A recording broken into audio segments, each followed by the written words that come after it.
You're listening to the Cartoonist Podcast. Here are your hosts, Ricky Smith and Jacob Hood.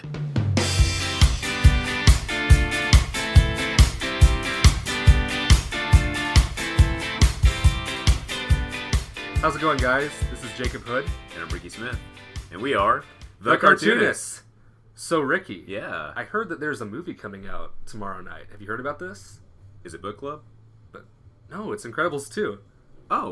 Oh yeah. Yeah, what do you think about that? Yeah, I'm pretty excited. I've been waiting since I think 2004 for the second one to come out. Yeah, it's been, what did they say, 14 years? It's been 14 years since the last one? Man, that's ridiculous. That's crazy. So you've seen the trailers, right? Yeah, totally. I try not to watch too many. I don't want to spoil it because, trailers are nowadays with, showing the Basically whole movie. gives away But, everything. yeah, it seems pretty interesting. Elastigirl looks like she's, kind of doing her own thing now. Going back to, her own personal superhero ruse, I guess.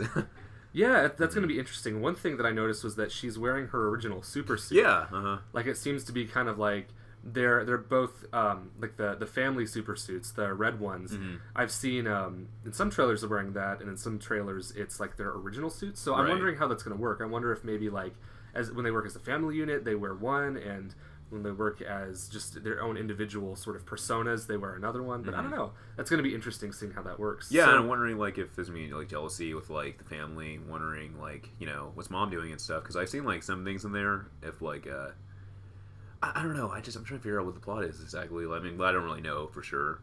But I've picked up a little bit on the plot, and I definitely don't want to spoil it. Yeah, no spoilers for anyone that hasn't picked up on it really. But yeah, no, we're very conscientious of that. But yeah, no, it does seem interesting. And from what I've heard, I saw a few interviews, or I read a few interviews with Brad Bird about sort of the direction that they took with this, and how there's some commentary that even though it takes place in the 60s and there's sort of a 60s aesthetic, it has to do a lot with today's world and how media consumes us and all that good stuff. So wow, yeah, that should be interesting. See, I never knew it was set in the 60s when I was a kid. It was kind of, I don't know if it's really clear necessarily because it just seemed like natural family life. Didn't really seem like it was specific to a certain era or anything. But I think that was intentional too. But yeah, I had no clue until I watched it again, and I was like, oh yeah, you can see that. But one thing I was wondering for the sequel, I thought it was actually taking place 14 years later, like it is now. That's initially what I thought too. And yeah. I was thinking maybe Jack's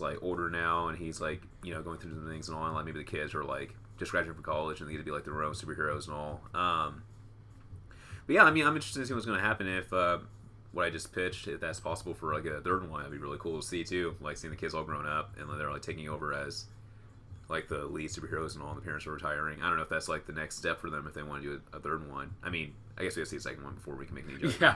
But, and just as a disclaimer, we obviously haven't seen it yet, so this is all just speculation. Yeah. But I think one thing a lot of people assumed was that it was going to be sort of a Toy Story type, Toy Story 3 type premise, where the amount of time that it has taken since the last movie is in the universe of the exactly. movies. I thought That's it was how really long cool. it took. I So was Toy Story, yeah. Andy is now or was 17 in the third one, and so that's what I thought with the kids. I thought we were going to see an older Mr. Incredible, and the kids were going to be older too.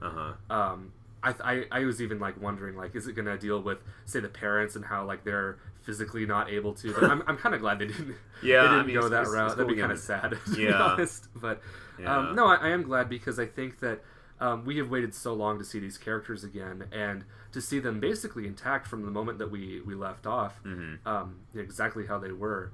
Obviously the graphically there's improvements, but other than that the designs look pretty much the same. Yeah. I definitely agree with that. Yeah, so from what we've seen, and again we'll try to it's kind of hard to give spoilers when none of us have actually seen it, but trying to stay as spoiler free as possible. Ricky, what do you have going into it? Do you have any sort of expectations or things that you want out of it? Because I think people are going to go into this with such high expectations, because this is a I guess now it is a franchise, but well, I guess what I've seen so far of the trailers is the supers are allowed to be super again, and I guess just kind of maybe seeing more superheroes in their universe, because Frozone exists and he's not part of the family. It'd be cool to see some of the other superheroes that were originally around, but were they all terminated, or was just some of them in the first movie? I think that it wasn't all of them. But it was a good chunk. That was one thing. But like any ones that are left over, that'd be really cool to see. Well, from what I've seen is there's a new group of supers that they have powers, but and one thing that interested me was Elastigirl said, or I guess Helen is her real name. Yeah, she said that that the supers are still illegal, and so what was interesting about that was in the climax of the original in the first movie. You got the impression that it was almost like it was okay for them to come out of hiding, that they did this great service to the community or whatever, and they were all suiting up to fight the Underminer. And so that's kind of what they alluded to, was that it was, now it's okay to be super, and like it's okay to be who you are, and like I don't mean to sound cliche, because it was, I think that the messages and themes of the original were better than that, but yeah, it's interesting to me how now it's, I guess they are illegal still, and you have this sort of underground ring of new supers. That's what it seems like from everything the trailers have shown, but I guess we'll see.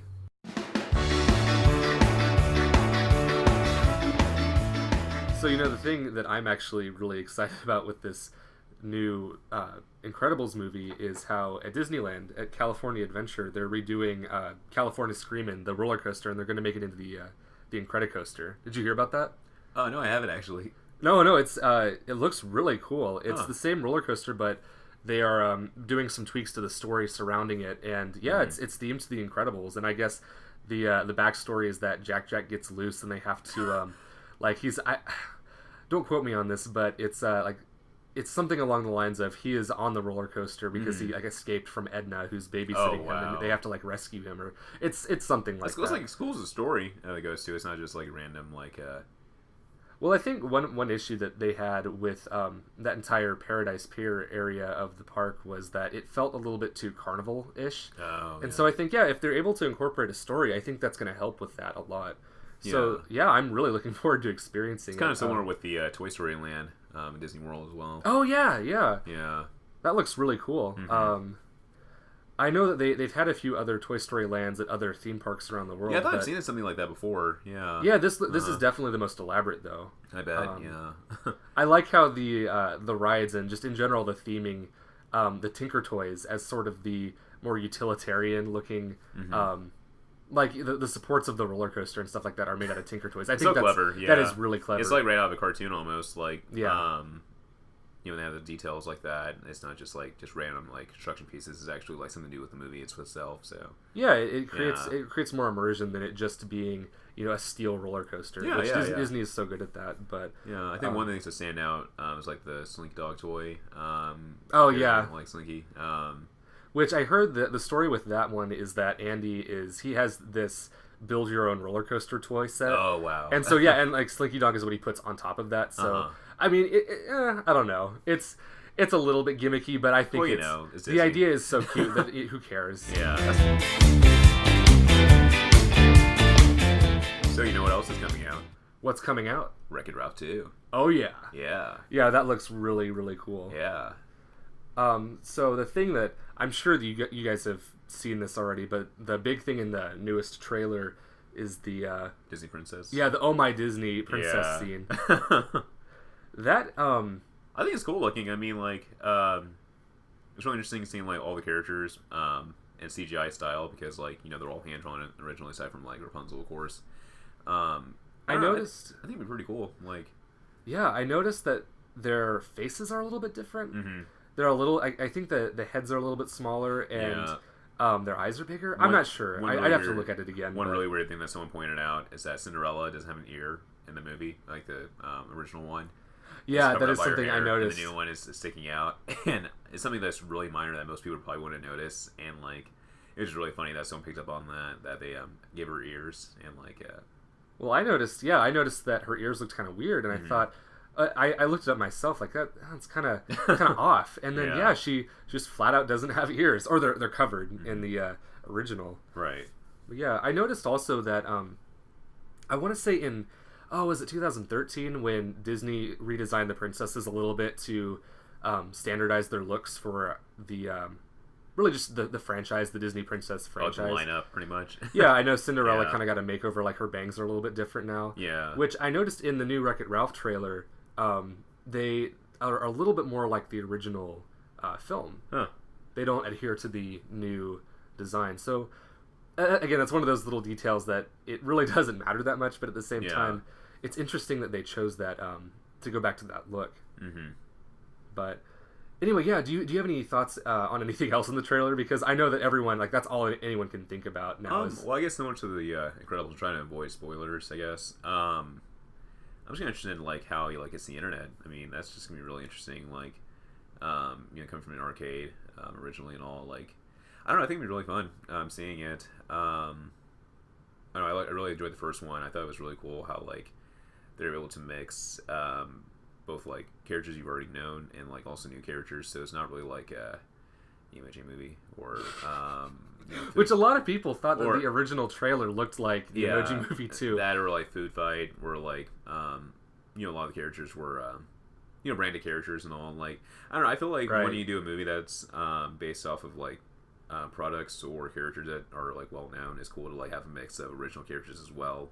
So it's not just saying oh, this exists, so we're gonna put this in the same thing as our movie and all. And I don't know. I think it's a nice blend. And I'm not a huge video game guy, but a lot of the characters were very identifiable. So I think they chose the right ones to put in the game, or in the movie rather. And yeah, the opening part where he's in the little counseling session with all the baton on, whatever that's so called. Great, yeah. And at the very end it kind of caps back into it and stuff. But yeah, I think it was really cool movie in general. The animation for the little what was it, the townspeople, what were they called, the little oh yeah, they have a name. Yeah, the Pleasants or something like that. It's something very it's something very generic and happy sounding. Yeah. But anyway, just their movement was really funny. With they look like an 8-bit character even though they're a CGI. So I thought that was really clever, design. Yeah, each movement is very straight and articulate. Yeah, exactly. Yeah.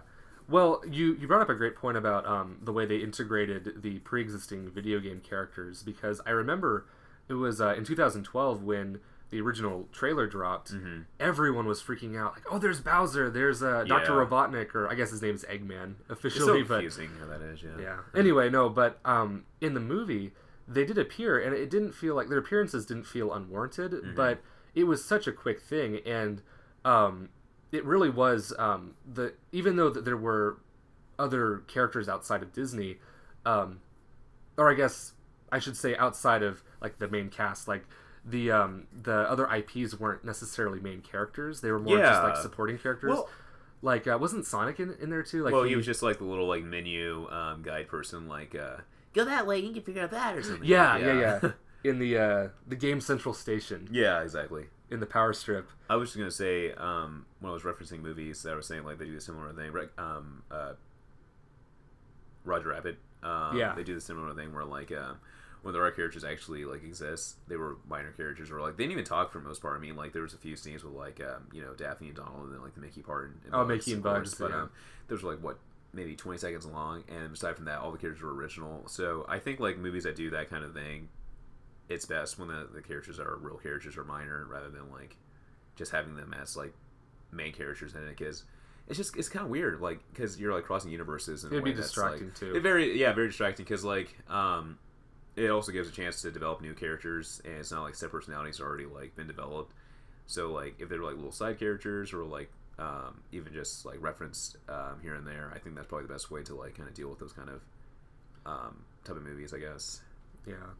I think that's one thing I've heard some people reaction online has been, it seems to me that people really aren't even thinking about what the storyline is going to be. They're so focused on the princess scene in this new trailer that it reminds me again of how Bowser and Robotnik were in the original, where everyone freaked out about that, but then we realized, oh, that's just a very minor part. I'm guessing that that's going to be the same case with these princesses. Yeah, I don't see that being a whole focal point. I mean, I don't know. I don't really see that being more than just that scene. And maybe they may come back later on in the movie, but I've even heard some people actually, I've heard multiple people get upset, oh, this breaks the integrity of blah blah blah, because these princesses would never appear in it. Well, they appear next to each other all the time. I thought it was so funny when Cinderella breaks her glass slipper and pretends to that was funny. Yeah, that was because you don't expect to see that out of a little innocent Disney princess. So I thought it was really funny, and them just kind of make them a little bit more I don't really say edgy, but give them more personality and seem more like a real Yeah. Well, one thing I don't think a lot of people have talked about is I think that these princesses are going to be their virtual selves. It's not like they're going to be necessarily them straight out of the movies. It's going to be like, because they exist on the internet. They exist on Oh My Disney, the website. So they're going to be like, I'm not exactly sure how the logic works with that. So is that the version that they're using in the movie you're thinking? Or is that just like kind of like... Yeah, like, well, these are going to be not necessarily the same characters that we saw in the fairy tales. These are going to be like digital versions of the princesses. Interesting. Okay. Sort of like how Bowser and Eggman and all the other existing IPs that were in the first Wreck-It Ralph. That wasn't really Bowser from, like, say, the Mushroom Kingdom. That was Bowser from, like, a Mario game within the arcade. Which I guess you could argue that the Mushroom Kingdom was, like, in the arcade game. Oh, you know. It's self-aware that it's It's really cool. Wow. You know, a fictional character. It's you know, within a sort of real world setting. So I don't think it necessarily you know, does any sort of like damage to the original, you know, the integrity of the original character or the story, because if it's self-aware that like this exists on a Disney website, then it makes sense that these characters would all be together. And that goes for like how there was a Pixar section of the website and a Marvel section and like a Muppet Show section. A Star Wars section, so like, so great. I think it actually is a really good excuse to have all these. See, I feel like Disney is the best like studio to do this kind of thing, because like they have so many properties that they can like bounce from. Like I was thinking, like it'd be so cool to have a crossover movie with all the different properties, but like of course it couldn't be like a straight on movie. It has to be something like this that's like you know, animated and has like some kind of like you know, it's not like official, I guess. It's not like part of their official lore. It's like more like kind of a fun version of it, like, you know, like Lego Batman or something like that. They're able to have more fun with the character rather than just like exactly, because that Lego Batman is not Batman. That's a Lego version of Batman. So like these princesses are like digital versions of the princesses. So I think that's how they can get away with it. Yeah, I mean, and people love Lego Batman. I mean, like, it was just so much different than, like, actually, a lot of people say it's better than, like, Suicide Squad and Batman vs. Superman. So, actually, yeah. Hey, you know, and Justice League. So, sadly, that's, like, their best Batman representation since, like, The Dark Knight and all. But, yeah. One thing I will say, though, is it is pretty trippy seeing, in a Disney movie, seeing the word Disney as, like, a diegetic, like, thing inside the Wow, that's pretty world deep, of the movie. Well, I mean, you know, in Goofy movie, he has, like, the Mickey phone and, like... they're playing that game. He's like, Walt Disney! Or whatever. Like, that was horrible Goofy. But, you know, like, he's, like, playing... They're guessing, like, who they're talking about and stuff. And, yeah. I guess they can get away with that a little bit more because Goofy is such a classic Walt Disney character that... True, yeah. It's like, yeah, I guess he would sort of know him. Yeah, it's like, he's our god, right? He's our creator. Yeah, that'd be a little bit too... yeah, that's a little deep. Too meta, I guess. Yeah. Anyway, yeah, no, it's... I hope they do release a few more trailers to Wreck-It Ralph, because as... When does it come out again? Is it November? Yeah, that sounds about right. I want to say, it's... They spread it out pretty well. Sometime in the fall. But my guess is, like I said, the actual story is going to be who is that one character? She's sort of like a tour guide, like she's blue and she tours them around, like Vanellope and Ralph. She tours them around the Disney website, and at the end she says, like, you know, break the internet. It's a thing when Ralph says that it should be wreck the internet. Wow. I'm not really sure.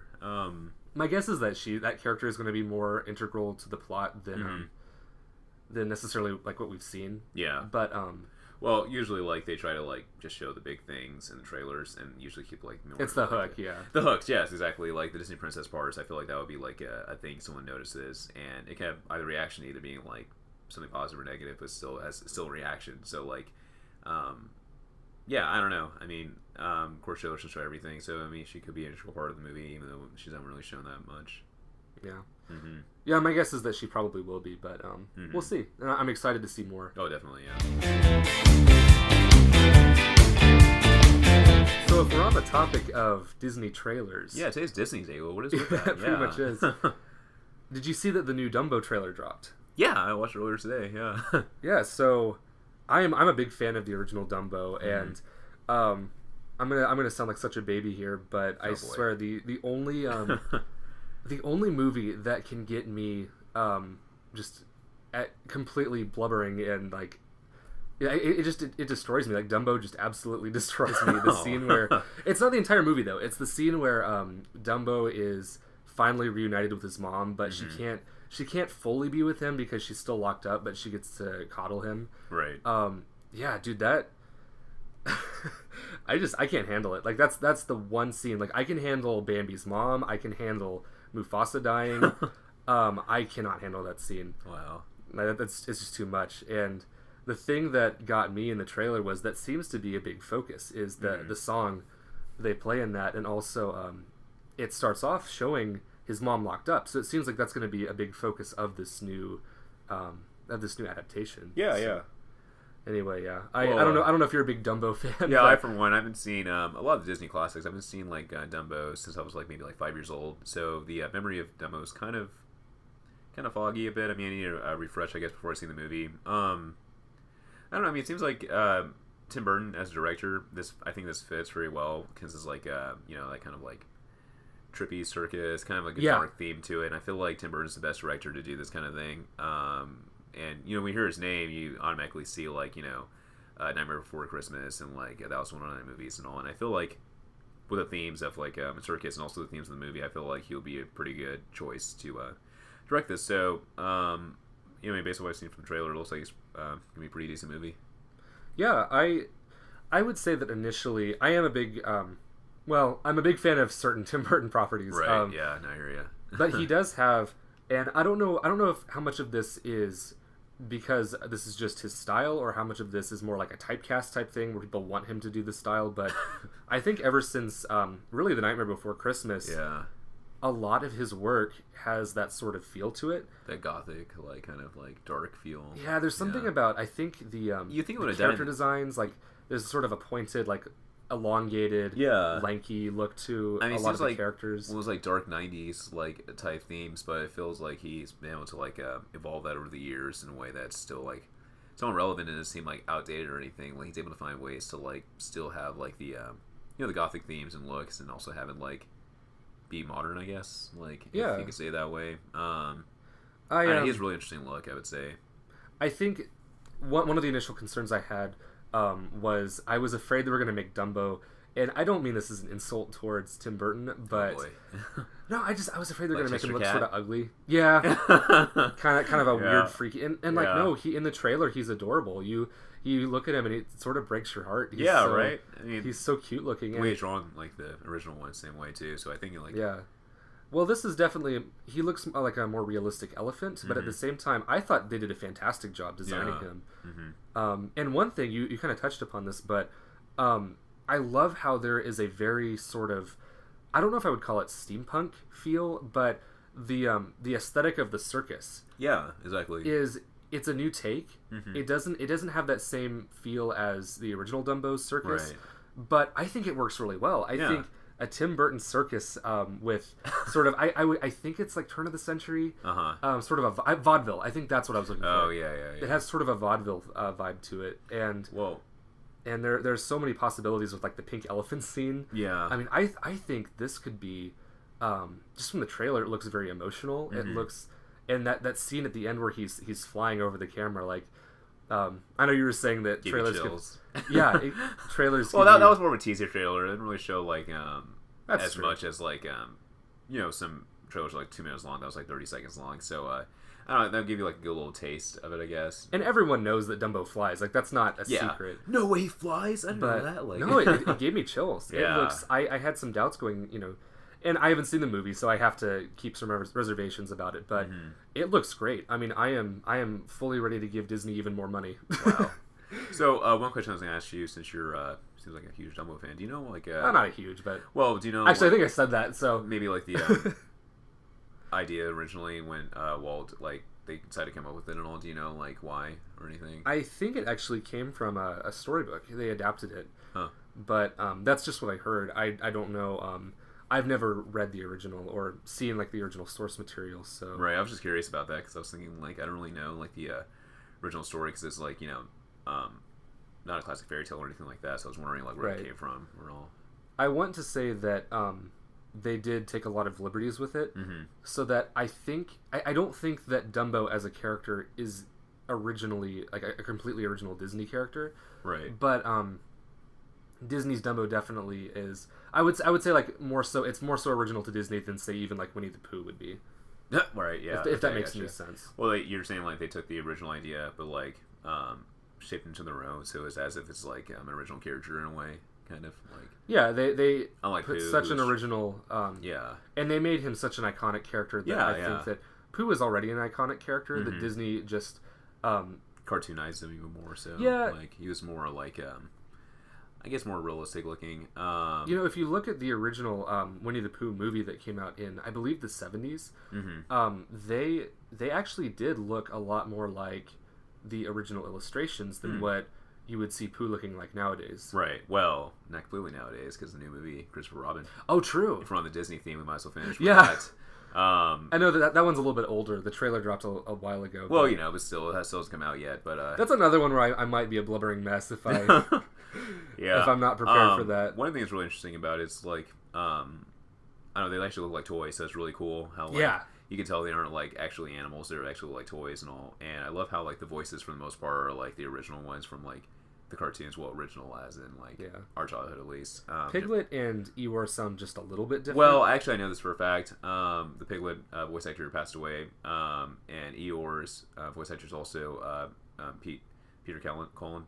I probably mispronounced his last name, but I think he retired as Eeyore, so I think that's someone else playing him now. So, and so they don't sound bad by any means. It's they're just just different. Yeah, but Tigger and Pooh Bear's voices are both Jim Cummings, who has been playing Pooh Bear since like the 80s. So like for most people, that's the most familiar voice. So like, but anyway.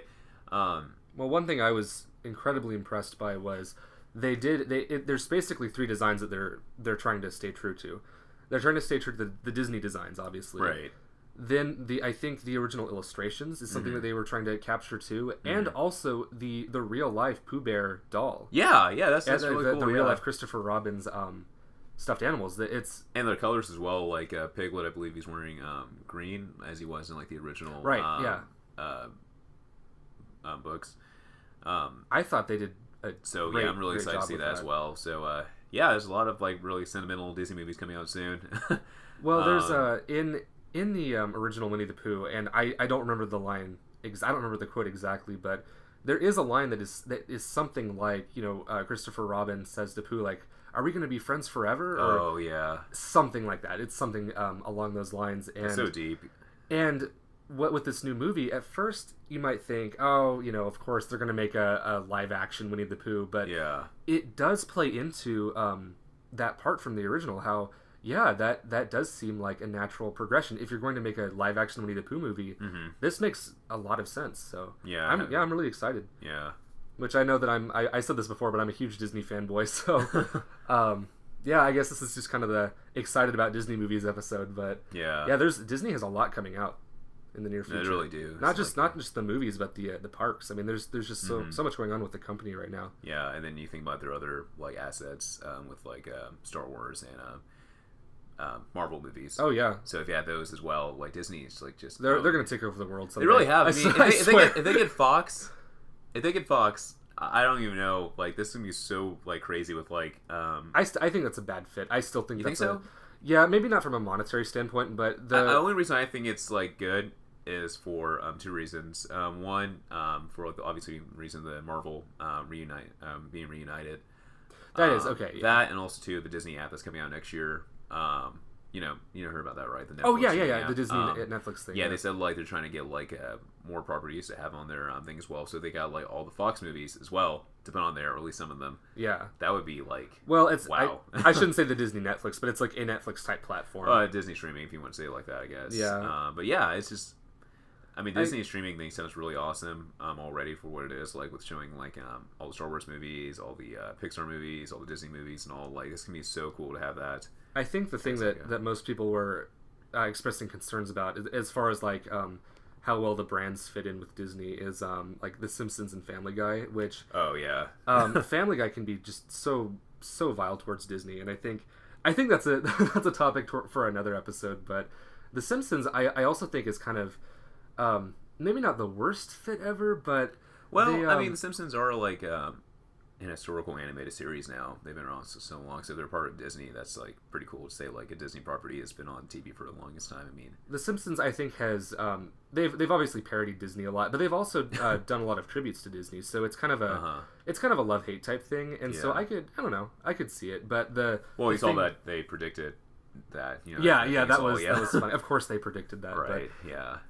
The thing that came to my mind was sort of like how there are Marvel properties still at Universal in Orlando. Yeah, it's so weird how that is. Yeah, that's going to be really awkward. How there are Simpsons characters and rides and stuff like that in the different Universal locations. So yeah, that's I don't know. That's kind of weird. Mm-hmm. That's kind of weird if that does actually happen. Which I've heard it's not 100% official yet, but yeah, that'll be interesting how that all plays out. All right, guys, thanks for listening to our second episode of The Cartoonists. We really enjoyed getting to you. Yeah, and as always, if you guys have any comments, thoughts, anything you want to share with us, feel free to leave a comment below. And I know it's cliche, but please like, share, and subscribe. All right, thanks, guys. See you guys.